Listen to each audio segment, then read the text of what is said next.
मन मेघधनु श्रीमन्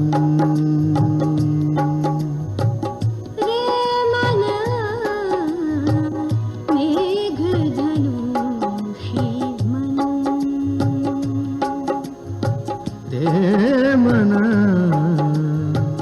मेघधनु श्रीमन्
હલો હલો, હું છું.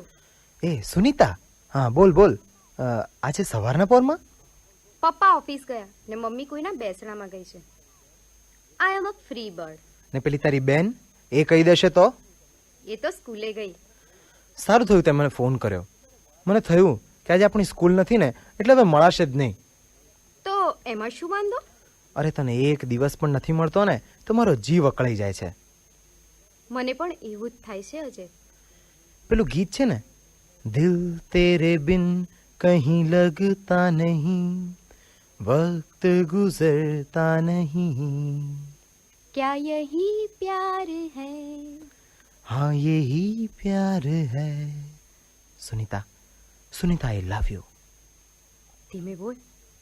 તારા કે મારા ઘરમાં કોઈને પણ જો ખબર પડી ને તો શું? તો મને તો મારી જ નાખે. તને ખબર છે પેલો લેટર તે મને લખેલો ને એ મારી મમ્મીએ જોયેલો? પણ એમના હાથમાં એ કેવી રીતે આવ્યો? એ મારું ખાનું ગોઠવતા હતા, નોટબુકમાંથી પડી ગયો. પછી શું? મેં અષ્ટમ પષ્ટમ સમજાવી દીધું કે મારી બહેનપણીનો છે, એણે મને મૂકવા આપેલો ને એવું બધું. તો માની ગયા? માનતી હશે. મને કહે કે સોગંદ ખા. માંડ સમજાવી તોય વઢી કે આપણે એવા કોઈના કાગળિયા શા માટે રાખવા જોઈએ? હવે ક્યાં સુધી ચાલશે સોની? ખબર નથી. મને તો હજી 17 જ વર્ષ થયા છે. ને મને 18. તું તો આવતા વર્ષે લગ્ન કરી શકે, પણ મારે તો હજી 3 વર્ષની વાર છે. હજી તો મારું ભણવાનું પણ બાકી છે. આટલા બધા વર્ષ આપણે શું કરીશું? તારા મા બાપ તને જલ્દી ક્યાંય પરણાવી તો નહીં દે ને? મારા ઘરમાં ઘણીવાર ચર્ચા તો થાય છે. તો આપણે ભાગી જઈશું. પોલીસ પકડીને આપણને પાછા મા બાપને જ સોંપશે. ખબર છે ને પેલી મેઘા અને રાજેશને કેટલો માર પડેલો તે? આખી સ્કૂલમાં તમાશો થઈ ગયેલો. તો તું ડરે છે? હાસ તો. હા, એટલે હમણાંથી સ્કૂલમાં મારી સાથે નથી બોલતી કેમ? ના, હવે એ તો પેલો રઘુ દેસાઈ છે ને. કોણ? પેલો આપણો જીએસ? હા, એણે એકવાર મને રસ્તે રોકેલી. તે મને કીધું કેમ નહીં? હવે વાત છે રગલાની. બસ આટલા માટે જ નહોતું કીધું. તું પૂરી વાત તો સાંભળ. એણે મને એક દિવસ રોકી અને પૂછ્યું કે ફ્રેન્ડશિપ કરવી છે? એટલે મેં એને કહ્યું કે મને આવી વાતોમાં કોઈ ઇન્ટરેસ્ટ નથી. તો શું કહે છે ખબર છે? હવે મને ક્યાંથી ખબર હોય? તે મને કહ્યું તું. હવે એમાં ચીડાય છે શાનો? સાંભળ ને. બોલ. મને કહે છે એ રઘુ કે પેલા અજ્યા જોડે તો હસીને વાતો કરે છે. તે દિવસે જ્યુસ પીતી પણ જોઈ હતી. ક્યારે? તારી બર્થડે ના દિવસે આપણે ગયેલા ને. હા. અચ્છા, એટલે ત્યારે જોઈ હતી એને તને કેમ? હા, કહે છે કે જો ફરી જોઈશ ને અજ્યા જોડે તો તારા બાપને કહીને સ્કૂલ જ બંધ કરાવી દઈશ. એ તો સાચે જ તારા પપ્પાને કહેવો છે? હા, એટલે તો મને બીક લાગે છે. તો હવે શું સંભાળવાનું? એમ તો મને વ્યાસ સર પણ પૂછતા હતા. શું? કેમ અજય સાથે બહુ વાતો કરે છે. ઓ બાપ રે, એ તો મારા પપ્પાના ખાસ ફ્રેન્ડ છે. એમણે 10મામાં મારા ટ્યુશન ફ્રી કરેલા, ખબર છે તને? એટલે જ કહું છું. હજી તો 3 વર્ષ છે. સાચવીને રહેવાનું, બહુ મળવાનું નહીં, સમજ્યો? એ બધી વાત તો બરાબર છે, પણ સાંભળ, પરમ દિવસથી નવરાત્રી છે. આપણે નવરાત્રીમાં તો મળીશું, હા, રોજ. પણ મારી સાથે તો મારી બહેન આવશે. હવે નીકળી જવાનું, કહેવાનું કે મારી બેનપણીઓ સાથે જાઉં છું. પણ જઈશું ક્યાં? કોઈ જોઈ જાય તો? ના ભાઈ ના, એ વ્યવસ્થા પણ મેં વિચારી રાખી છે. જો, રોહિતના ઘરે કોઈ નથી. એના મમ્મી પપ્પા 4 દિવસ અંબાજી જવાના છે, અને એના દાદી એ પોળમાં એના કાકાને ત્યાં રહેવા જવાના છે. એટલે આપણે રોહિતના ઘરમાં મળીશું. પણ એ તો છેક પાલડી રહે છે. પપ્પાએ મને નવરાત્રીના કોઈ પણ 4 દિવસ સ્કૂટર આપવાની હા પાડી છે. કેટલું બધું પ્લાન કરી રાખ્યું છે તે. હાસ તો. જો, નવરાત્રી તો વર્ષમાં એક જ વાર આવે છે, ને એમાંય રાત્રે મળવાની મજા જ કંઈ જુદી છે. ખાલી ફ્લેટમાં? એટલે આઈ મીન કે કમોન સુની, તને મારો વિશ્વાસ નથી? એવું નથી અજય, પણ સારું, તું કહીશ એમ બસ. અજય, તું કેટલો સારો છે.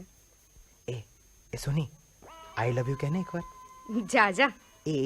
કેને સુની, પ્લીઝ કેને. જો પેલી ફિલ્મોમાં પેલી કાજોલ કહે છે ને એવી રીતે કેને, ચાલ ને. આઈ લવ યુ.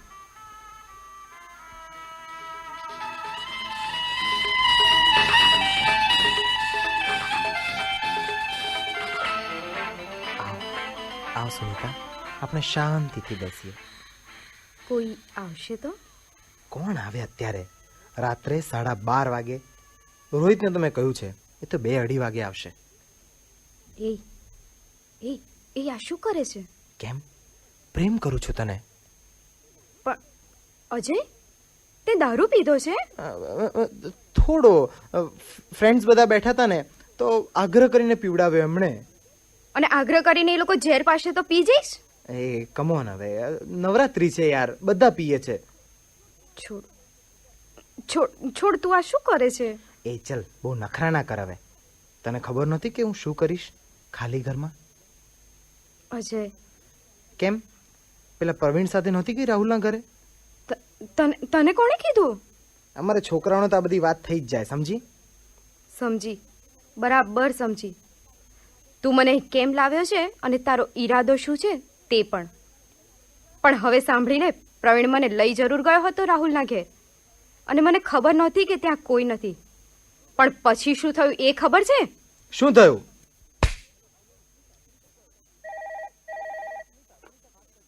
હલો સુનીતા, વાત કર પ્લીઝ. મને ફોન ના કરતો. I am sorry Suni, I am very sorry. મને માફ કરી દે પ્લીઝ. ફરી આવું કરીશ? ના, ક્યારેય નહીં કરું. આઈ એમ વેરી સોરી સુની. સારું. એમ નહીં, માફ કર મને. જા, બસ માફ કર્યો. ના, જો તે મને માફ નથી કર્યો, હું કેમ માનું? આઈ લવ યુ. બસ. સાચે જ? સાચું. તો લેવા આવું ને રાત્રે? હા. અને આપણે રોહિતને ત્યાં મળીશું. પાછું? ના, હું નહીં આવું. કમોન સુની, તને મારો વિશ્વાસ છે ને? માફ કર્યો છે ને તે મને? હા, પણ અજય. તો ચાલ ને મારી સાથે. સારું.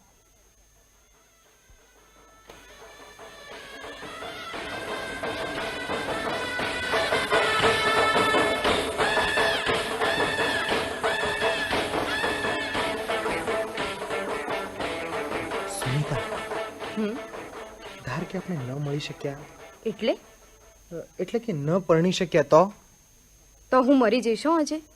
તું શા માટે? આપણે બંને મરી જઈશું. છાપામાં પેલા ન્યૂઝ આવશે, પછી પ્રેમી પંખીડાએ સજોડે કરેલો આપઘાત. ગયા શનિવારે નહોતું આવ્યું? એમ જ આવશે આપણું નામ પણ. હે અજય, એવું થાય ખરું? કેમ ના થાય? તારા ઘરવાળા તને બીજા કોઈ જોડે પરણાવવા માંગે તો મારે તો હજુ લગ્ન કરવાને વાર છે. હે ભગવાન. સુનીતા, હું તારા વિના નહીં જીવી શકું. હું પણ અજય, હું પણ તારા વિના નહીં જીવી શકું. આવ આપણે એકબીજાના થઈ જઈએ કાયમ માટે. આપણને મોત પણ જુદા ન પાડી શકે. અજય, પણ સુની તને વિશ્વાસ નથી મારો? જવા દે, મારી જ ભૂલ છે કે મેં તને પ્રેમ કર્યો. ના અજય, ના, એવું ના બોલ. સુનીતા. અજય.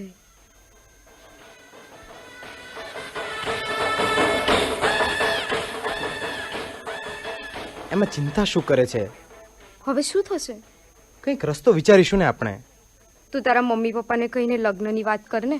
હવે ગાંડી છે, 18 વર્ષે હું લગ્નની વાત કરું ને તો મારી જ નાખે મને.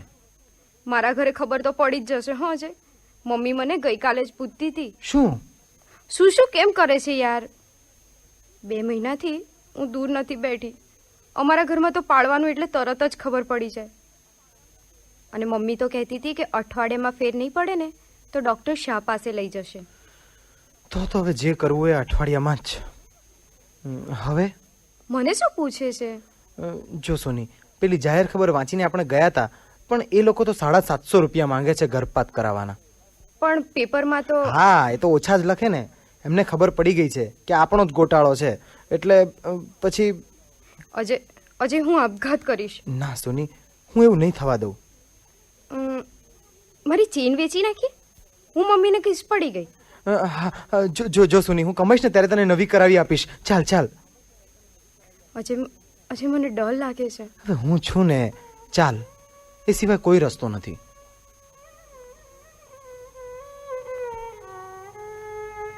બ્લીડિંગ બહુ થાય છે. ઉંમર ખૂબ નાની લાગે છે. હા, 17 વર્ષ. કદાચ ગર્ભાશયની દિવાલને પણ નુકસાન થાય એવું લાગે છે. ડૉક્ટર બચી તો જશે ને? મોટે ભાગે, પણ કદાચ એ જીવનભરમાં નહીં બની શકે. એની સાથે કોણ છે? બ્લડની વ્યવસ્થા કરવી પડશે. પણ ક્રોસ મેચ કર્યા વિના? એવો સમય નથી. પણ બોટલ લાવો. ડૉક્ટર સાહેબ, શું થયું છે? ભાનમાં ના આવે ત્યાં સુધી ના કહી શકાય. એના માતા પિતાને ખબર કરો. ના. એ વિના છૂટકો નથી. પણ એની ઉંમર? પોલીસ કેસ થશે સર. ભાનમાં આવે પછી જોઈએ.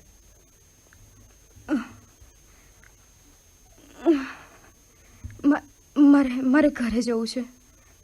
હું ક્યાં છું? Thank God. બસ 2-4 કલાકમાં તમે જઈ શકશો. મારા ઘેર બધા ચિંતા કરતા હશે. હા, તમે જઈ શકશો. માત્ર થોડું સાચવું પડશે. અજય હવે શું થશે? ડૉક્ટરે કહ્યું છે ને સુની કે ચિંતા કરવાનું કોઈ કારણ નથી. મને ખૂબ નબળાઈ લાગે છે અજય. મારે ઘેર ખબર પડી જશે. કશું નહીં થાય સોની. મને ખૂબ ડર લાગે છે અજય. હું શું જવાબ આપીશ? મેં પાપ કર્યું છે.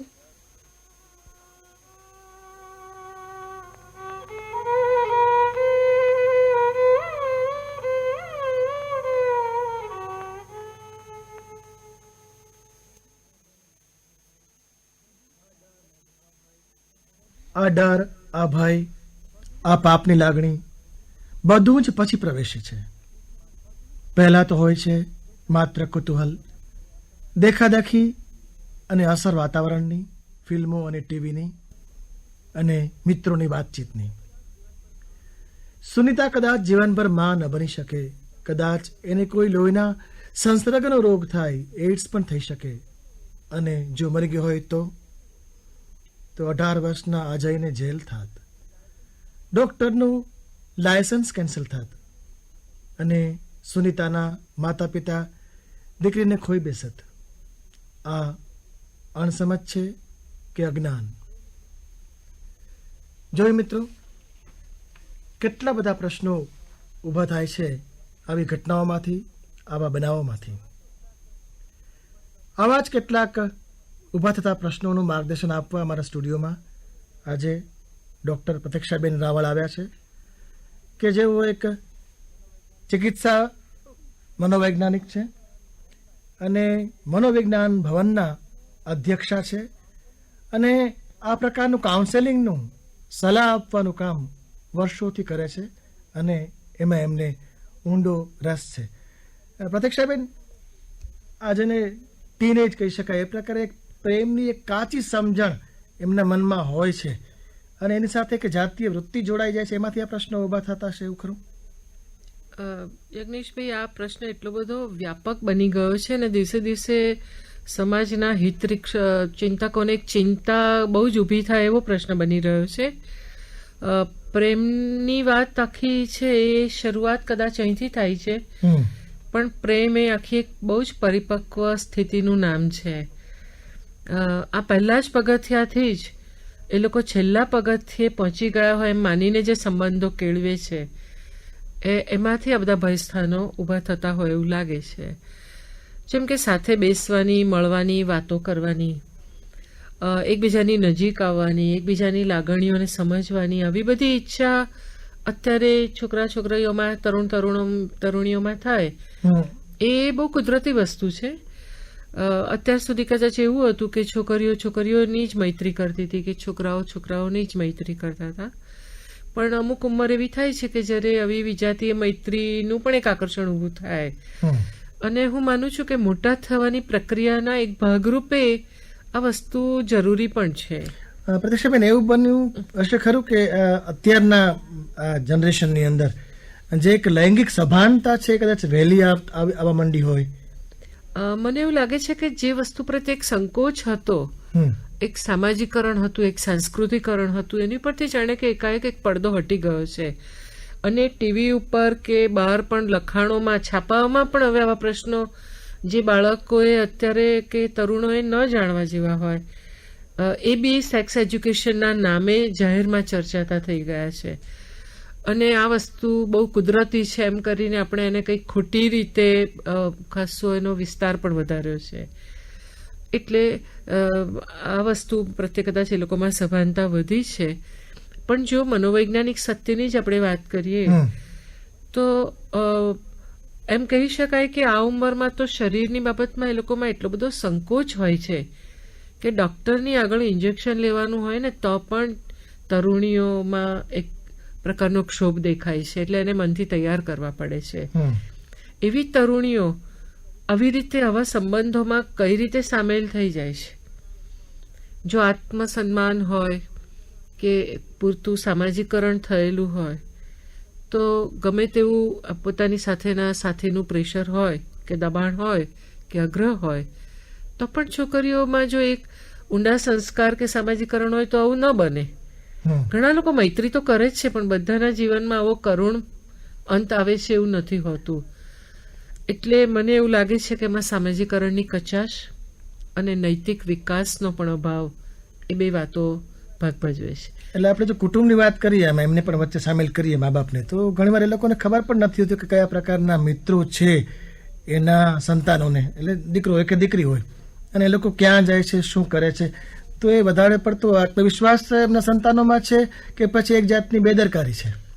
મારો અનુભવ એમ કહે છે કે કેટલાક માતા પિતા કંઈક એના હૂંફાળા માર્ગદર્શક બનવાને બદલે એક કોઈક એટલો બધો નિયંત્રણ મૂકી દે છે કે બસ કોઈને મળવાનું નહીં, હળવાનું નહીં, ક્યાંય જવાનું નહીં, જે પણ મોટા થવા માટે આ વાતાવરણ બરાબર નથી. એટલે જેલર જેવી ભૂમિકા. હા, જેલર જેવી ભૂમિકા લે છે. તો કેટલાક બીજા માતા પિતા મેં એવા જોયા છે કે અમે તો બહુ જ ડેમોક્રેટિક છીએ કે બહુ છૂટ આપીએ છીએ કે આધુનિક છીએ એમ માનીને બિલકુલ બેદરકાર હોય છે આ બાબતમાં.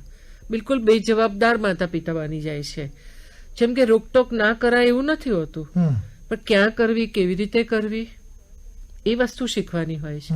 તો એ લોકો પોતાની માતા પિતાની ભૂમિકા શીખવાને બદલે કાં તો આ તરફ ખસડાઈ જાય છે કાં તો પેલી તરફ ખસડાઈ જાય છે. હકીકત એ છે કે મધ્યમાં રહીને આપણા સંતાનોના બિલકુલ નજીકના સાથે આપણે બનવાનું હોય છે. જેમ કે કોઈ છોકરી કોઈ છોકરાની ફ્રેન્ડશીપ કરે છે તો માતા પિતાએ બહુ ચોંકી ઉઠવા જેવું નથી, પણ એ મિત્રને ઓળખવો, એ છોકરીને એ મિત્રને ઓળખવામાં મદદરૂપ થવાનું હોય, સાથે બેસીને વાત કરવાની હોય, અથવા તો એ છોકરો કયા પ્રકારનો છે એનામાં કેટલો વિશ્વાસ કરવો, આવું બધું નક્કી કરવામાં એ પોતાના સંતાનને મદદરૂપ થવું જોઈએ. એને બદલે કાં તો એને આ સંપર્ક ટાળવાની સલાહ આપી દે છે અને કાં તો એ બાજુ લક્ષ્ય જ નથી આપતા. તો આ જે બધી સમસ્યાઓ થાય છે એ બે એક્સ્ટ્રીમ આત્યંતિક માતા પિતાઓની છે. જે માતા પિતા પોતાની ભૂમિકાને બરાબર સમજે છે એ એની સાથે જ રહે છે અને ધીરે ધીરે સંતાનને આ બધાના ભયસ્થાનો ક્યાં છે એ પણ સમજાવે છે. પ્રત્યક્ષાબેન, હમણાં જે વધારે ચર્ચાય છે એ નવરાત્રી દરમિયાન જે પાંગરતા સંબંધો, અને એ સંબંધો એટલી હદ સુધી પાંગરે છે કે પછી એના માટે ડૉક્ટર પાસે પણ પછી ભવિષ્યમાં જવું પડે છે. તો આ બધું હમણાં બનવાનું કારણ શું લાગે છે? કે પહેલાં આજથી લગભગ 5 વર્ષ પહેલાં આટલા બધા ઘટનાઓ બનતી નહોતી. હા, એ વાત સાચી છે યજ્ઞેશભાઈ, કારણ કે હમણાં બધા મેડિકલ રિપોર્ટ્સ પણ એમ કહે છે કે ગર્ભપાતના સૌથી વધારે કિસ્સાઓ નવરાત્રી પછીના સમયમાં બનતા જોવા મળે છે. પહેલા ગરબાનું એક ધાર્મિક કે સામાજિક જે સ્વરૂપ હતું એ હવે એટલું બધું બદલાઈ ગયું છે કે પોતાના સંતાનો ક્યાં અને કયા ગરબામાં છે કે ગરબામાં છે કે નથી એ પણ માતા પિતા આ મોટા વિશાળ ફલકમાં નોંધ રાખી શકતા નથી, અને ગરબામાં જવાની ના પાડે એવું પણ શક્ય બનતું નથી. તો આવા બનાવો ચોક્કસ બને છે અને વધારે પ્રમાણમાં બને છે, પણ મૂળ વાત તો પેલી એક તકની જ થઈ કે ગરબામાં આવું રખડવાની તક વધારે મળે. એટલે 10 દિવસ સુધી, એ પછી 10 દિવસ સુધી રાત્રે સારો એવો સમય 2-4 કલાકનો મળી જાય છે. એ દરમિયાન ખાલી ફ્લેટો પણ અવેલેબલ થાય છે. આ બધી વસ્તુઓ એક તક ઊભી થાય છે. મારો પ્રશ્ન એ છે કે તક મળે તો પણ આવું ન બને તો એ આપણું સાચું નૈતિક વિકાસ કહેવાય કે સાચું સામાજિકરણ કહેવાય. એટલે આ આખો જે ઉભરો આવ્યો છે નવરાત્રીના નામે કે નવરાત્રીના બહાને, એને રોકવાની તો ખૂબ જરૂર છે. અને એ લોકો કઈ બાજુ જવાના છે, કયા જૂથમાં સાથે જાય છે, અને વોચ તો હોવી જ જોઈએ.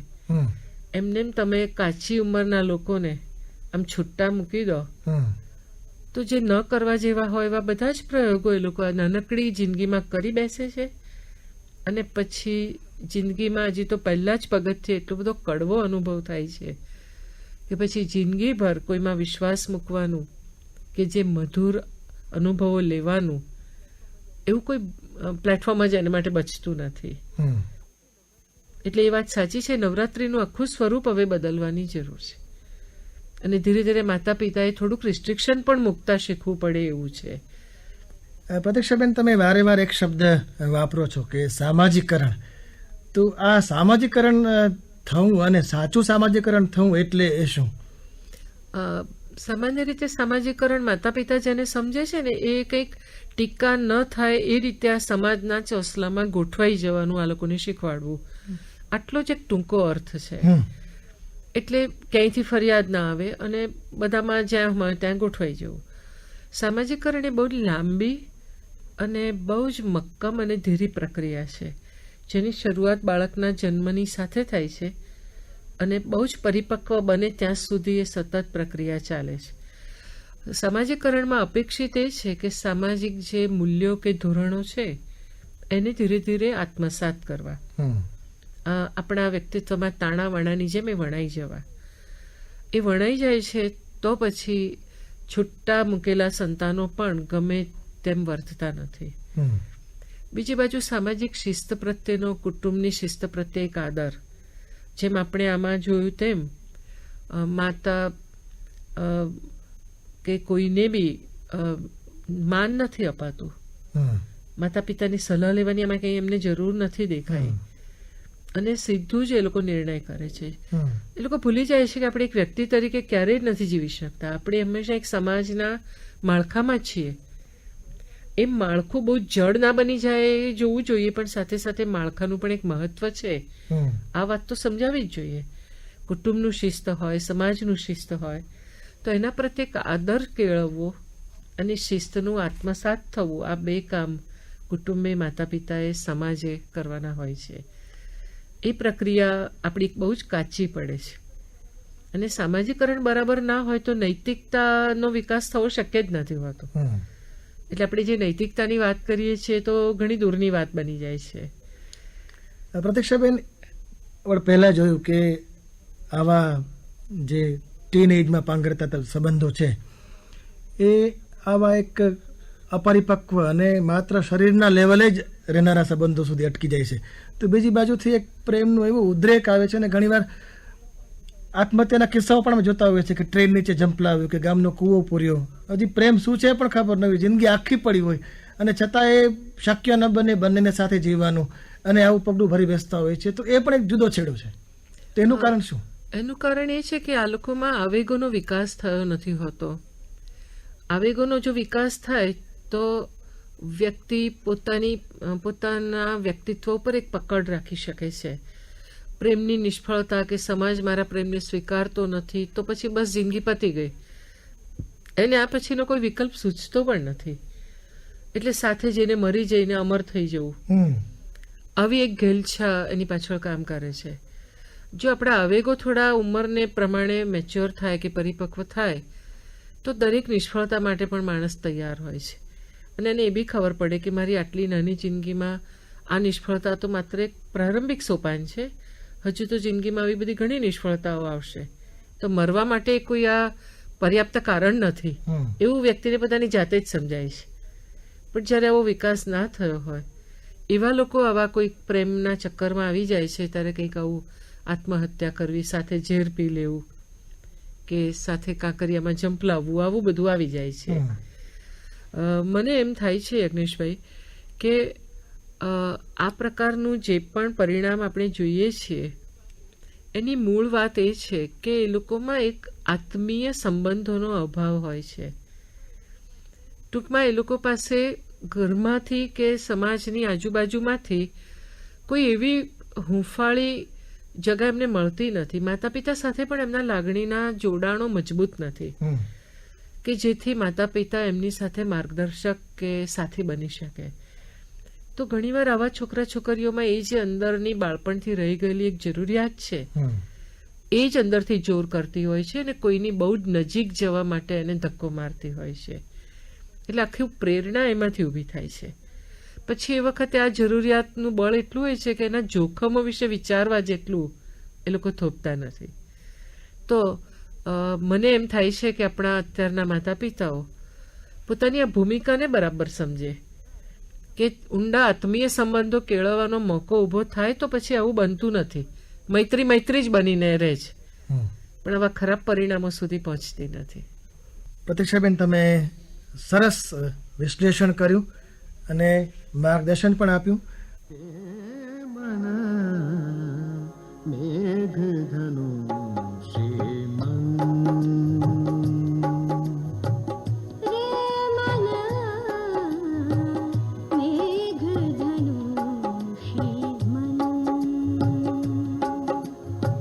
रे मन मेघधनु श्रीमन्